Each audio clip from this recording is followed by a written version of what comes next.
স্বাগতম জানাই আপনাদের বাংলা সংবাদে। শুরুতেই থাকছে প্রধান প্রধান সংবাদের শিরোনাম। জানিয়ে দিব আজকের গুরুত্বপূর্ণ সব আপডেট। আন্তর্জাতিক সংবাদ প্রথমেই জানিয়ে দিব যুক্তরাষ্ট্র ইরান ঐতিহাসিক সমঝোতা, মধ্যপ্রাচ্যের সমীকরণ বদলে গেল। এরপর জানিয়ে দিব ট্রাম্পের শান্তি মিশন ভাঙতে মরিয়া নেতানিয়াহু, নতুন পরিকল্পনার অভিযোগ। আরও জানিয়ে দিব উপসাগরে মার্কিন উপস্থিতি মুছে ফেলাই লক্ষ্য, ইরানের নতুন কৌশল। এবং সর্বশেষ জানিয়ে দিব ট্রাম্পের বিরুদ্ধে ক্ষুব্ধ ইতালি, ভেঙে যাচ্ছে কি ট্রাম্প মেলোনি সম্পর্ক। এতক্ষণ শুনছিলেন সংবাদের শিরোনাম, এবার বিস্তারিত সংবাদ। তবে তার আগে অনুরোধ থাকবে এই ভিডিওটিতে একটি লাইক, কমেন্ট এবং চ্যানেলটি সাবস্ক্রাইব করে জানিয়ে দিন কোন জেলা থেকে বা কোথা থেকে আপনি আমাদের এই ভিডিওটি দেখছেন এবং শুনছেন। দীর্ঘ বৈরিতা ভুলে অবশেষে এক ভার্চুয়াল টেবিলে বসলেন মার্কিন ও ইরানি প্রেসিডেন্ট ডোনাল্ড ট্রাম্প এবং মাসুদ পেজেশকিয়ানের এই আকস্মিক সমঝোতায় অবসান ঘটল ৩ মাস ধরে চলা এক রক্তক্ষয়ী যুদ্ধের। ফ্রান্সের ঐতিহাসিক ভার্সাই প্রাসাদে G7 শীর্ষ সম্মেলনের ফাঁকে স্বাক্ষরিত এই অন্তর্বর্তীকালীন চুক্তিকে কেন্দ্র করে এখন বিশ্বজুড়ে চলছে তুমুল তোলপাড়। আর এতেই এতিম হয়ে পড়ল যুক্তরাষ্ট্রের আরব মিত্ররা, সেই সঙ্গে ইসরায়েলও চোখে অন্ধকার দেখছে। ১৯৭৯ সালের ইসলামী বিপ্লবের পর এই প্রথম কোনো মার্কিন ও ইরানি রাষ্ট্রপ্রধানের সঙ্গে এমন সরাসরি চুক্তি সইয়ের ঘটনা ঘটল। চুক্তির সমর্থকরা এটিকে শতাব্দীর সেরা চুক্তি বলে উল্লাস প্রকাশ করলেও ভিন্ন চিত্র দেখা যাচ্ছে মধ্যপ্রাচ্যের অন্য প্রান্তে। তেল আবিব থেকে শুরু করে উপসাগরীয় অঞ্চলের দেশগুলোতে এখন চরম উদ্বেগ আর আতঙ্কের ছায়া। তেহরানের প্রতিদ্বন্দ্বীদের কাছে এই চুক্তি যেন এক শতাব্দীর অভিশাপ, যা এই অঞ্চলে ইরানের ক্ষমতা ও বৈধতাকে বহু গুণ বাড়িয়ে দেবে। ১৪ দফার এই চুক্তির সবচেয়ে বড় ও তাৎক্ষণিক প্রভাব পড়েছে যুদ্ধবিধ্বস্ত লেবাননে। সেখানে সব ফ্রন্টে সামরিক অভিযান বন্ধ রেখে যুদ্ধবিরতির মেয়াদ আরও ৬০ দিন বাড়ানো হয়েছে। মূল লক্ষ্য হল একটি স্থায়ী সমাধানের পথ খোঁজা এবং ইরানের পারমাণবিক কর্মসূচির মতো স্পর্শকাতর ইস্যুগুলোর দীর্ঘমেয়াদী ফয়সালা করা। রাজনৈতিক বিশ্লেষকদের মতে ইরান আর অর্থনৈতিক নিষেধাজ্ঞা নেওয়ার মতো অবস্থায় ছিল না, অন্যদিকে ট্রাম্পেরও নতুন কোনো যুদ্ধের তাড়না ছিল না। আর সেই সমীকরণ থেকেই জন্ম নিল এই চুক্তি। তবে এই চুক্তিকে একটি কৌশলগত মহাবিপর্যয় হিসেবে দেখছে ইসরায়েল। তেল আবিবের বিশ্লেষকদের দাবি যে লড়াই শুরু হয়েছিল ইরান সরকারকে উৎখাত কিংবা চরম দুর্বল করার লক্ষ্য নিয়ে, আমেরিকার এই পিছুটানে তা উল্টো তেহরানকে এক আন্তর্জাতিক বৈধতা এনে দিল। ইসরায়েলের দীর্ঘদিনের মিত্র খোদ মার্কিন প্রেসিডেন্ট ডোনাল্ড ট্রাম্পের উপর প্রধানমন্ত্রী নেতানিয়াহুর যে প্রভাব ছিল, এই চুক্তি সেই সীমাবদ্ধতাকেও স্পষ্ট করে ফুটিয়ে তুলেছে। ইসরায়েলের প্রধান ক্ষোভের জায়গা হলো এই চুক্তিতে তাদের কোনো মৌলিক দাবি পূরণ করা হয়নি। ইরানের ক্ষেপণাস্ত্র কর্মসূচি নিয়ন্ত্রণ কিংবা তাদের পারমাণবিক স্থাপনা ধ্বংস করার কোনো নির্দেশনা এতে রাখা হয়নি। উল্টো লেবাননে হিজবুল্লাহর বিরুদ্ধে ইসরায়েলি বাহিনীর সামরিক অভিযানকে এই চুক্তির বেড়াজালে আটকে দেওয়া হয়েছে। সব মিলিয়ে ওয়াশিংটন যে ইসরায়েলকে সাথে নিয়ে তেহরানের পতন ঘটাতে চেয়েছিল, সেই মিশনে তারা পুরোপুরি ব্যর্থ হয়েছে বলেই মনে করা হচ্ছে। চলতি বছরের ২৮ ফেব্রুয়ারি ইরানের বিরুদ্ধে শুরু হওয়া এই যুদ্ধ কেড়ে নিয়েছে ৭,০০০-এরও বেশি মানুষের প্রাণ, যার মধ্যে ছিলেন ইরানের তৎকালীন সর্বোচ্চ নেতা আয়াতুল্লাহ আলী খামেনি সহ শীর্ষ নেতৃবৃন্দ। এই যুদ্ধের ধাক্কায় বিশ্ববাজারে লাফিয়ে লাফিয়ে বাড়ে তেলের দাম, তৈরি হয় খাদ্য সংকটের তীব্র আশঙ্কা। তবে যুদ্ধের সেই ভয়াবহতা কাটিয়ে ইরান এখন সুবিধাজনক অবস্থানে। ধাপে ধাপে নিষেধাজ্ঞা থেকে মুক্তি, পুনরায় তেল রপ্তানির সুযোগ আর দেশ পুনর্গঠনের বিশাল তহবিল পেতে যাচ্ছে তেহরান। এদিকে লেবাননের ক্ষমতার ভারসাম্য এখন পুরোদমে ইরানের দিকেই হেলে পড়েছে। লেবাননের প্রেসিডেন্ট জোসেফ আউন যেখানে তাদের নিজস্ব সার্বভৌমত্ব নিয়ে ইরানের দর কষাকষির বিরোধিতা করেছিলেন, সেখানে হিজবুল্লাহ সমর্থিত গোষ্ঠীগুলো এই চুক্তিকে স্বাগত জানাচ্ছে। সবচেয়ে বেশি আতঙ্ক আর নিরাপত্তাহীনতা ছড়িয়েছে উপসাগরীয় দেশগুলোতে, যারা এই যুদ্ধের পুরোটা সময় কেবল দর্শক হয়েই ছিল। আমেরিকার সুরক্ষার ওপর আস্থা হারিয়ে এখন তারা বাধ্য হচ্ছে অঞ্চল জুড়ে ইরানকে একটি স্থায়ী শক্তি হিসেবে মেনে নিতে। তবে বিশ্লেষকরা বলছেন আসল পরীক্ষা এখনো বাকি। ট্রাম্পের এই চুক্তিকে নস্যাৎ করতে ইসরায়েল শেষ পর্যন্ত কি চাল চালে কিংবা পারমাণবিক আলোচনা কোন দিকে মোড় নেয়, তার উপরই নির্ভর করছে মধ্যপ্রাচ্যের ভবিষ্যৎ ভাগ্য।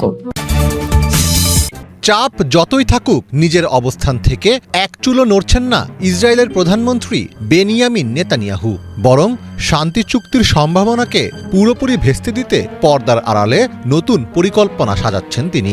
ইরানের সঙ্গে হওয়া সমঝোতা স্মারকের অংশ হিসেবে লেবানন সংক্রান্ত শর্ত মেনে চলতে ইসরায়েলকে কঠোর বার্তা দিয়েছে যুক্তরাষ্ট্র। তবে এই অবস্থান যুক্তরাষ্ট্রের কংগ্রেসের বহু ইসরায়েল সমর্থক সদস্যদের মধ্যে প্রশ্ন ও অসন্তোষ তৈরি করেছে। নেতানিয়াহু চান না চুক্তিটি আনুষ্ঠানিকভাবে প্রতিষ্ঠিত হোক, তাই যুক্তরাষ্ট্রকে সমঝোতা থেকে সরাতে এখন নতুন পরিকল্পনার পথে হাঁটছেন তিনি, এমনটাই মনে করছেন রাজনৈতিক বিশ্লেষক হারলান উলম্যান। কাতার ভিত্তিক সংবাদ মাধ্যম আল জাজিরাকে দেওয়া এক সাক্ষাৎকারে উলম্যান বলেন, যুক্তরাষ্ট্র ও ইসরায়েলের সম্পর্ক বর্তমানে অস্থিতিশীল এবং বিপজ্জনক পর্যায়ে পৌঁছেছে। তিনি বলেন, নেতানিয়াহু অত্যন্ত ক্ষুব্ধ, তিনি এই চুক্তি ভেঙে দিতে চান। নেতানিয়াহু প্রকাশ্যে এই চুক্তির সমালোচনা না করলেও তিনি চুক্তিটি নিয়ে অসন্তুষ্ট। উলম্যানের মতে ট্রাম্প সবার সামনে নেতানিয়াহুকে সতর্ক করে বোঝাচ্ছেন যে শেষ সিদ্ধান্ত নেওয়ার ক্ষমতা শুধু ট্রাম্পেরই আছে। এর ফলে ইসরায়েলের রাজনীতিতে নেতানিয়াহু দুর্বল হয়ে পড়েছেন এবং তার বিরোধীরা সুবিধা পেয়ে যাচ্ছেন, যা আগামী নির্বাচনে নেতানিয়াহুর জন্য বড় বিপদ ডেকে আনতে পারে। এদিকে মার্কিন ভাইস প্রেসিডেন্ট জেডি ভ্যান্স এ বিষয়ে ইসরায়েলের প্রতি খুবই কঠোর ভাষায় সতর্কবার্তা দিয়েছেন। 18 জুন ওয়াশিংটন ডিসিতে এক সংবাদ সম্মেলনে ইসরায়েল সহ আরব দেশগুলোকে এই চুক্তিটিকে সফলভাবে সম্পন্ন করার আহ্বান জানান ভ্যান্স। আমি একটি প্রতিবেদনে দেখেছি নেতানিয়াহু ক্ষোভে ফেটে পড়েছেন। নেতানিয়াহুর মন্ত্রিসভার কিছু সদস্য প্রকাশ্যেই এই চুক্তির বিরোধিতা করছেন এবং মার্কিন যুক্তরাষ্ট্রের প্রেসিডেন্টকে ব্যক্তিগতভাবে আক্রমণ করছেন।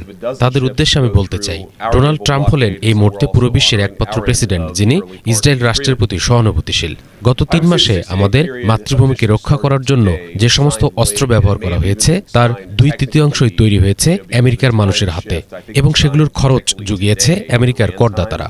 ইসরায়েলের কেউ যদি মনে করে থাকেন যে তাদের সবচেয়ে বড় সমস্যা মার্কিন প্রেসিডেন্ট, তবে তাদের বাস্তবতায় ফিরে আসা উচিত। নিজেদের দেশের আসল পরিস্থিতিটা তাদের বোঝা উচিত। শান্তি স্থাপনের চলমান প্রচেষ্টার মধ্যেই লেবাননে হামলা চালিয়ে যাচ্ছে ইসরায়েল। বিশ্লেষকদের মতে লেবাননে বিমান হামলা চালিয়ে নেতানিয়াহু মূলত 2টি শান্তি চুক্তি একসঙ্গে নস্যাৎ করার চেষ্টা করছেন। এর একটি যুক্তরাষ্ট্র ও ইরানের মধ্যকার শান্তি চুক্তি, আর অন্যটি হলো এই চুক্তির হাত ধরে ইসরায়েল ও লেবাননের মধ্যে হতে যাওয়া সম্ভাব্য শান্তি প্রক্রিয়া। ইরান মধ্যপ্রাচ্যে একটি নতুন প্রতিরোধ সমীকরণ তৈরি করতে চাইছে। এই সমীকরণ অনুযায়ী বৈরুত বা লেবাননের যে কোনো জায়গায় ইসরায়েল হামলা চালালে ইরান সরাসরি দেশটির উপর পাল্টা আঘাত হানবে।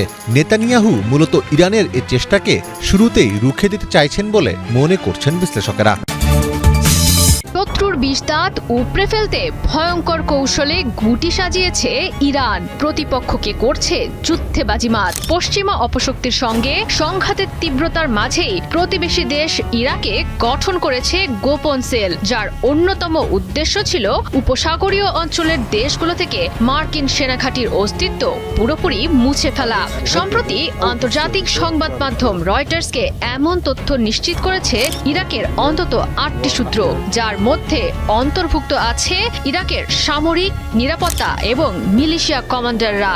মূলত গোয়েন্দা নজরদারি এড়ানো এবং ইরাকের পরিচিত শিয়া মিলিশিয়ার মতো সশস্ত্র গোষ্ঠীগুলোকে পাশ কাটিয়ে সম্পূর্ণ ভিন্ন কমান্ডে গঠন করা হয়েছে এই বিশেষ সেলগুলো, যার উদ্দেশ্য ছিল মার্কিন অস্তিত্ব আছে এমন দেশগুলোতে চোরাগোপ্তা হামলা চালানো। ইরাকি গোয়েন্দা এবং নিরাপত্তা সূত্রগুলোর দাবি, এসব সামরিক সেলগুলো গঠন এবং নিয়ন্ত্রণ করছে ইরানের সামরিক বাহিনীর গুরুত্বপূর্ণ শাখা IRGC। প্রতিটি সেলে আছেন দক্ষতার ভিত্তিতে বাছাই করা অন্তত 10 জন শিয়া মুসলিম যোদ্ধা। সদস্যদের অনেককেই নেওয়া হয়েছে ইসলামিক রেজিস্ট্যান্স ইন ইরাক থেকে, যারা মূলত পরিচিত ইরাকের কট্টরপন্থী শিয়া দলগুলোর জোট হিসেবে। তবে এসব নবগঠিত সেলগুলো কাজ করে শিয়া জোটগুলোর কমান্ড স্ট্রাকচারের বাইরে। কার্যক্রম পরিচালিত হয় IRGCর প্রত্যক্ষ তত্ত্বাবধানে। বিভিন্ন নির্ভরযোগ্য সূত্রে দেয়া তথ্য মতে ইতোমধ্যেই গোপনে কাজ শুরু করে দিয়েছে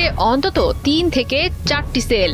এর আগে কখনো প্রকাশ পায়নি ইরাকের এই গোপন সেলের কথা। ধারণা করা হচ্ছে মার্কিন এবং ইসরায়েলি আগ্রাসনের টেক্কা দিতেই ভিন্ন কৌশল অবলম্বন করেছে ইরান। কেননা ট্রাম্প এবং নেতানিয়াহুর কূটচাল ভেস্তে দিতে ইতোমধ্যেই 15 সপ্তাহের যুদ্ধে যথেষ্ট জনবল ব্যবহার করে ফেলেছে আইআরজিসি। টানা সংঘর্ষে কিছুটা হলেও ফুরিয়ে এসেছে ইরানের সামরিক এবং অর্থনৈতিক সম্পদ। তবে সবসময় মাথা উঁচু করে বাঁচা ইরান কখনোই নতি স্বীকার করার পাত্র নয়। এ লক্ষ্যে গোটা অঞ্চলে নিজেদের শক্তি বজায় রাখতে নিয়েছে ভিন্ন পদক্ষেপ। ছদ্মবেশে থাকতে চাইছে লোকচক্ষুর আড়ালে, যাতে যে কোনো হামলার ঘটনার দায় এড়ানো যায় সহজেই। গেল 20 এপ্রিল থেকে 17 মে ইরাকের দক্ষিণাঞ্চলীয় বসরা ও সামাওয়া শহরের মরুভূমি এলাকা থেকে কুয়েত, সৌদি আরব এবং সংযুক্ত আরব আমিরাতকে লক্ষ্যবস্তু করে অন্তত 7টি ড্রোন হামলা চালিয়েছে এসব গোষ্ঠীগুলো, যার মধ্যে